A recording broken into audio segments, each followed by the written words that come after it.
Movie की शुरुआत में प्रोफेसर जॉन को दिखाया जाता है, जो आज अपना घर छोड़कर एक नए शहर की ओर जाने की तैयारी कर रहे हैं। लेकिन तभी वहां जॉन के कुछ कलीग्स आ जाते हैं, जो उसे एक सरप्राइज फेयरवेल पार्टी देना चाहते हैं। दरअसल ये सभी जॉन के एक अच्छे दोस्त होते हैं, जो जाने से पहले उसे अलविदा कहने के लिए एक फेयरवेल पार्टी ऑर्गेनाइज करते हैं।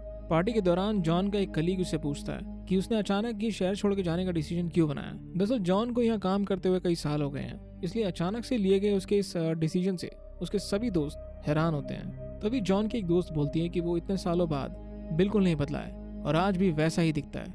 जॉन इन सभी की बात का जवाब देते हुए बोलता है कि उसे एक जगह पर कुछ समय बिताने के बाद फिर से एक नई शुरुआत करना पसंद है और इसीलिए वो अब इस शहर को छोड़ के जाना चाहता है। इस कॉन्वर्सेशन के दौरान डैन पास की टेबल पर रखे हुए एक पत्थर को उठाता है और बोलता है कि पत्थर तो काफी पुराना लगता है। दरअसल डैन एक एंथ्रोपोलॉजिस्ट है, जिसे हिस्टोरिकल आर्टिफैक्ट्स की काफी अच्छी जानकारी है। वो जॉन को बोलता है कि पत्थर तो लगभग 11,000 साल पुराना हो सकता है, तुम्हें ये कहाँ से मिला। जॉन उसके इस सवाल का जवाब देते हुए बोलता है कि उसे ये पत्थर एक सेल में मिला और उसको ये नहीं पता था कि ये इतना खास है। लेकिन इस बात के बाद जॉन थोड़ा सा परेशान नजर आता है। जॉन के सभी दोस्त उसके अचानक जाने की वजह को जानना चाहते हैं और वो उसे पूछते हैं कि अगर उसके मन में किसी भी तरीके की कोई परेशानी है तो वो उनसे उस परेशानी के बारे में डिस्कस कर सकता है। काफी देर तक सोचने के बाद जॉन उनसे एक सवाल पूछता है कि अगर कोई इंसान स्टोन एज से आज तक जिंदा हो तो उन्हें उससे मिलकर कैसा लगेगा। इस बात का जवाब देते हुए मजाक में उसका एक कलीग बोलता है कि अगर वो कोई साइंस फिक्शन नॉवल लिखने की सोच रहा है तो उसके लिए ये कहानी एकदम परफेक्ट है। तभी डैन बोलता है कि अगर कोई ऐसा इंसान है जो 14,000 सालों से जिंदा है तो उसकी नॉलेज का लेवल काफी ज्यादा होगा।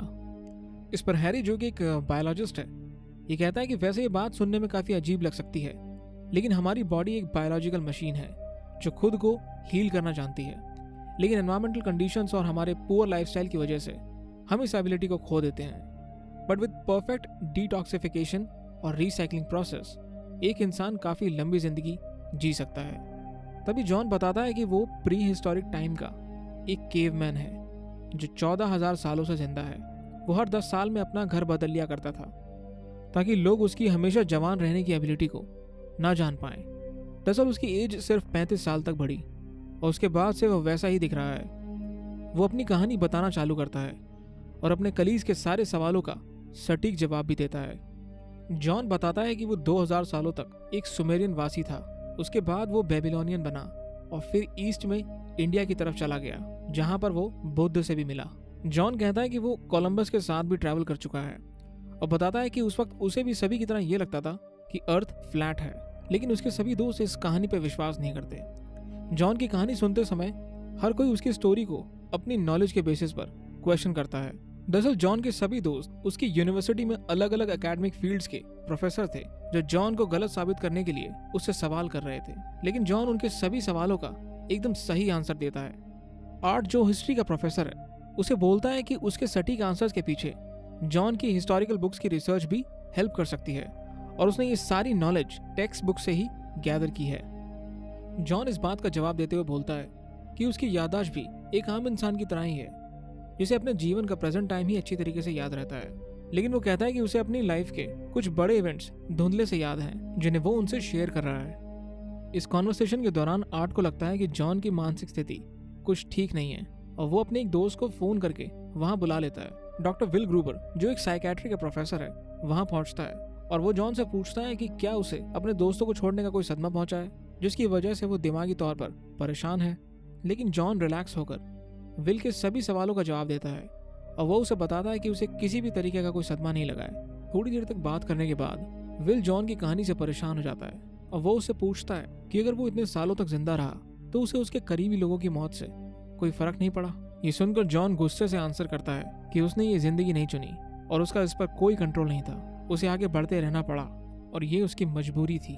तभी विल गुस्से में आकर उस पर गन तान देता है और अचानक से कॉन्वर्सेशन छोड़ के बाहर निकल जाता है। हैरी तभी जॉन को बताता है कि रिसेंटली विल की वाइफ की डेथ हो गई थी और शायद इसी बात ने उसे इतना परेशान कर दिया है। जॉन तुरंत बाहर जाता है और विल को रोककर उसका दिल दुखाने के लिए उससे माफी मांगता है। इसके बाद जॉन अंदर आकर कॉन्वर्सेशन को ज्वाइन कर लेता है।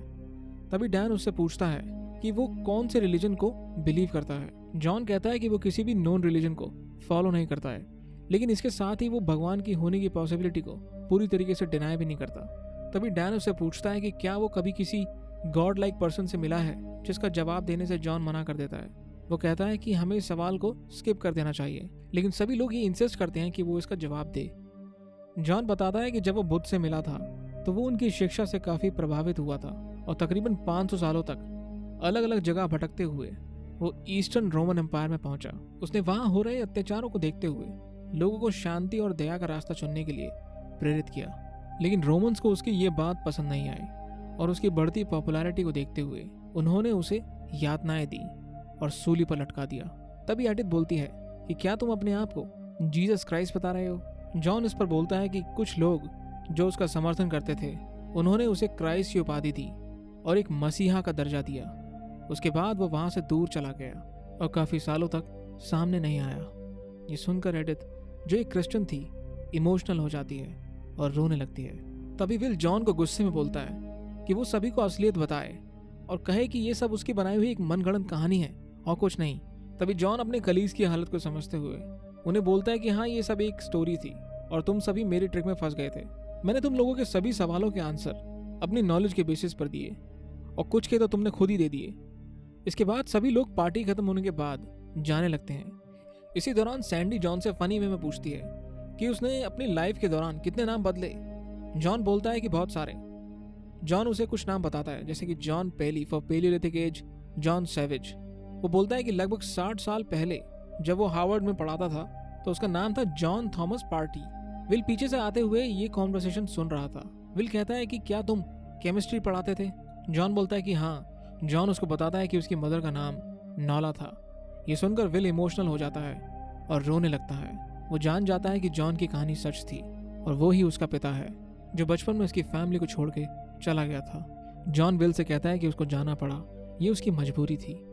इस इमोशनल ब्रेकडाउन की वजह से विल को हार्ट अटैक आ जाता है और उसकी वहीं मृत्यु हो जाती है। यह पहली बार था कि जब जॉन के किसी करीबी की मृत्यु उसके सामने हुई थी। इसके बाद दिखाया जाता है कि जॉन फाइनली अपना सामान पैक करके अपनी गाड़ी में बैठ जाता है। तभी थोड़ी देर में वहां सैंडी भी उसकी गाड़ी में आकर बैठ जाती है और जॉन अपनी नई डेस्टिनेशन की ओर निकल पड़ता है।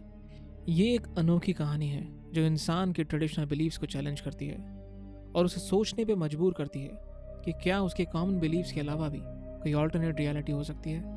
इस मूवी को रिलीज किया गया था 2007 में, जिसमें प्रोफेसर जॉन का किरदार निभाया है डेविड ली स्मिथ ने। तो आपको ये कहानी कैसी लगी कमेंट बॉक्स में बताएं और अगर आपने अभी तक चैनल को सब्सक्राइब नहीं किया है please go ahead and subscribe the channel ताकि आगे आने वाली कोई भी कहानी आपसे मिस ना हो।